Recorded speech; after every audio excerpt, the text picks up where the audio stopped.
Back in 1993, as well as pioneering the FPS genre as a whole, id Software's Doom also championed a particular FPS subgenre, the core gameplay of which is gunning down huge swarms of enemies. If you've ever played on Ultraviolence or Nightmare, you know what I'm talking about. Since then, several games have tried to take Doom's crown. Serious Sam, Starship Troopers and Painkiller, to name just a few. All have tried and completely failed to do what Doom did as well as Doom did it. It's taken 15 years, but Doom has finally been usurped by Valve's Left 4 Dead. The game lets players revel in the beautiful brutality of wholesale slaughter that we haven't seen so well executed on this kind of scale in 15 years. And for those who aren't quite as sadistic as I, well, it's also a really fun, really well-made co-op shooter. Something the PC has been lacking for far too long. The basic concept is pretty simple. You and your three companions are survivors of a zombie apocalypse somewhere in contemporary America. You each take up arms and then, as a team, move from one end of the map to the other, gunning down huge swarms of zombies and occasional mutant bosses. The game has no story to speak of, it's just level, friends, gun, zombie swarm, kill, kill, kill. And this seems to have caused confusion for some. The most important thing you need to understand about Left 4 Dead is that it's not to be lumped in with linear single-player games, even if you're playing it entirely in single-player with bots. While playing all of the game's campaigns once over will take you around 5.5 hours, Left 4 Dead is not a game to play through once and then throw onto your finished pile. Left 4 Dead is a game to be played over and over and over again. Whether you're playing by yourself with bots or with friends, the game belongs with the Counter-Strikes and the Team Fortress 2s, round-based games that are played over and over, not with linear 10-hour games like Half-Life 2 that are over once the credits roll. But while you will play the same levels over and over, no two games are quite the same. The AI director randomly places health and weapons through the level, randomly positions zombies and bosses and randomly sends hordes of zombies at you. And this really does mean that no two games are quite the same. Sometimes you may enter a room to find it's empty, other times it may be full of zombies. Sometimes a horde may come at you through an upstairs window after 3 minutes into the map, sometimes over a fence after 8 minutes. Sometimes they'll smash through a wall after 30 seconds. Even if you know the level inside out and can speed through it, you can never anticipate where the enemies will be, where they'll come from or how many there will be. And these enemies really are pretty impressive. They navigate the environment extremely well. They are able to jump and grab hold of ledges to climb up, mount boxes and train cars and things like that, and similarly jump down off of such objects, meaning there is really nowhere you can stand and feel safe except with your back against a wall. The pathing is quite excellent too. They always pick sensible routes and navigate the entire environment smoothly, jumping and climbing as necessary. The generic infected only have one form of attack, which is to either punch or kick you, meaning as soon as they're aware of your presence they'll pretty much charge right at you. The AI isn't amazing, but that's really only because, well, they're zombies. As far as zombie AI goes, this is about as good as I can imagine it getting. Although you're essentially fighting the same enemy over and over, the game goes to great lengths to diversify them as much as possible. You'll see dozens, if not hundreds, of different types of clothing. That's not to say you won't spot particular clothing that's reused if you pay attention, but these enemies definitely aren't identical clones like those in most other shooters. Similarly, the game randomly generates an audio tree for each zombie made up of almost 400 different sound files. So each zombie moans, groans, grunts and screams in unique ways. The game also uses a great mixture of ragdolling and animations, so you won't ever see an entire zombie horde fall over in an identical manner. Some will slump to the ground, others will fly through the air. If you catch some right with the shotgun, they'll almost look like they've been clotheslined, while others have elaborate death animations where they clutch their wound, drop to their knees, and then fall over dead. What I'm getting at here is that each zombie looks and sounds unique and has a broad range of animations, which was a vitally important decision from Valve.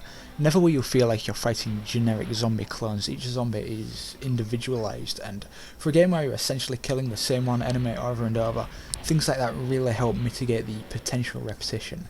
With this kind of diversity you can spend hour after hour headshotting zombies.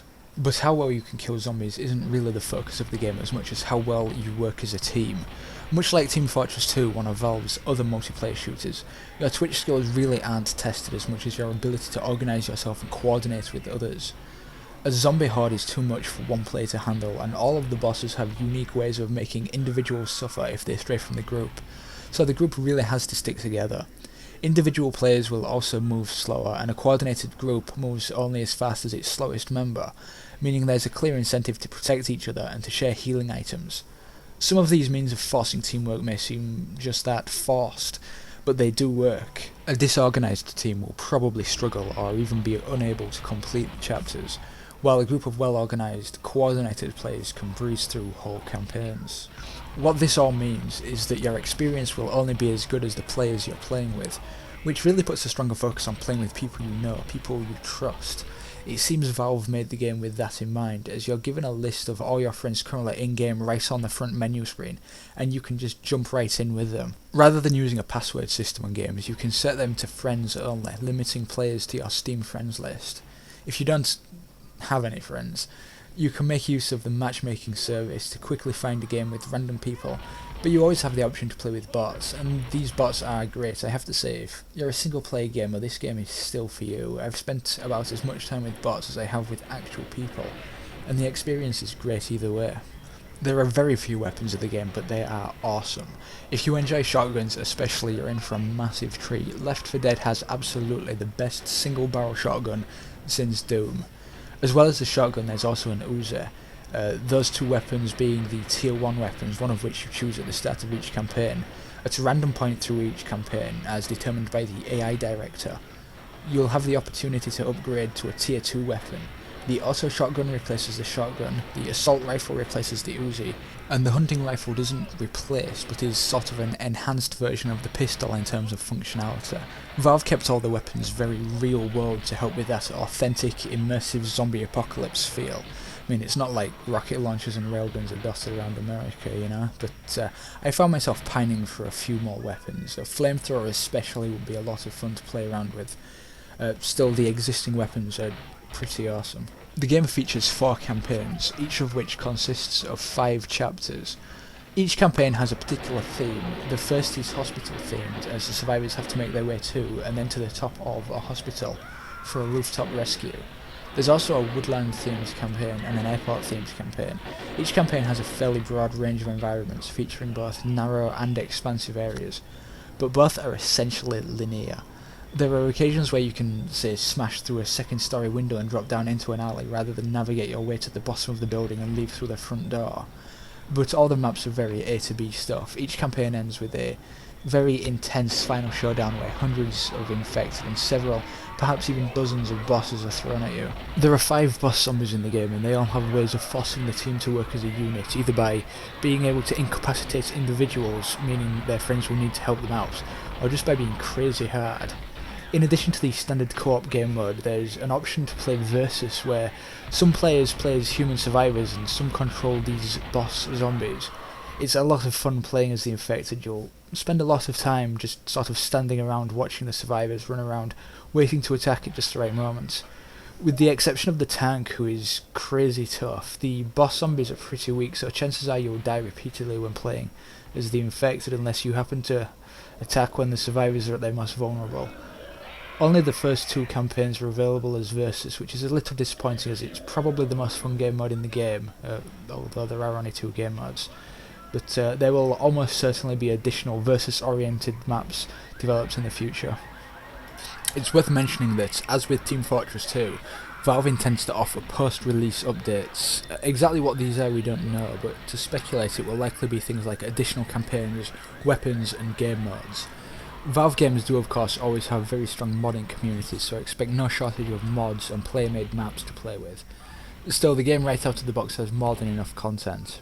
Based on my time with the demo and what I've spent with the 4 games so far, I'm thinking around at least 300 hours of gameplay just straight out of the box, and post-release content could significantly increase that number. Left 4 Dead is definitely not a game for everyone.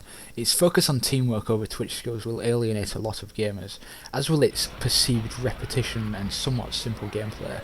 But for anyone who enjoys the wholesale slaughter of huge swarms of enemies, for anyone who enjoys the carnage of visceral, intense combat, or for anyone who wants a really fun co-op shooter with tons of replay value, Left 4 Dead is as good as it gets.